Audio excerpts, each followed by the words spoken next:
The Quiet Butcher. In a small town on the outskirts of Calabar, Nigeria, there lived a quiet man named Okon Atifia.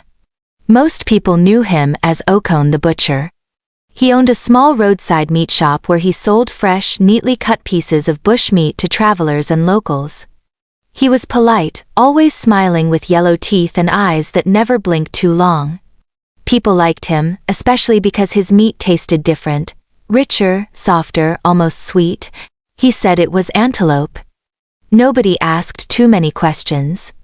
Over a period of 4 years, strange things happened in the village. Every now and then, a young traveler, a mentally ill person, or a beggar would disappear. But police were never called. After all, in rural towns, people vanished all the time, moved away, got lost, or just became spirit people. Still, a woman named Sister Abong, a church deaconess, felt something was wrong. Her younger cousin had vanished after stopping by Okon's shop for directions. Her gut whispered something evil was behind his smile, the stench behind the fence.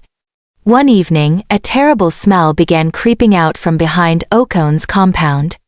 Neighbors complained, but he claimed it was a dead goat he hadn't buried properly. One curious boy, Ivie, climbed a tree to peek over the fence. What he saw made him fall out of the tree screaming.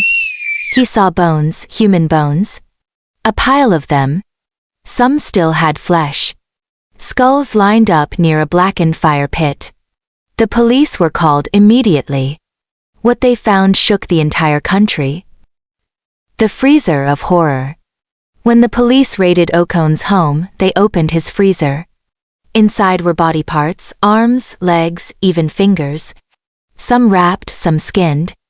One head, fresh, was still blinking slightly, as if caught in mid-scream. He had been butchering humans for years. Worse still, he sold the meat. And people ate it. Some had fed it to their children. One woman fainted when she realized the pepper soup her husband bought weeks ago may have contained human thigh. Why he did it? During interrogation, Okon spoke calmly. They were forgotten people, he said. No one missed them. No one cared. But I did. I made them useful. I fed the hungry. He smiled. Their meat is softer. Cleaner. The spirit is strong. You've all tasted it. You thanked me for it. He confessed to killing 23 people. Maybe more. He kept a notebook, names, dates, recipes. He even had a recipe titled Sunday Special, girl, age 14, slow cooked with augury and scent leaf. The police officers couldn't eat for days. Trial and the curse. At his trial, Okon showed no remorse. Crowds stood outside the court, holding signs, praying, cursing him. He was sentenced to death by hanging. But before he was hanged, he whispered something to the priest. I'll return through meat. One of you will eat me again.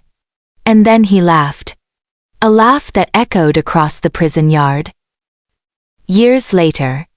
3 years later, a woman in the same town bit into a piece of bushmeat from a new vendor. She chewed once, paused, and screamed. The taste.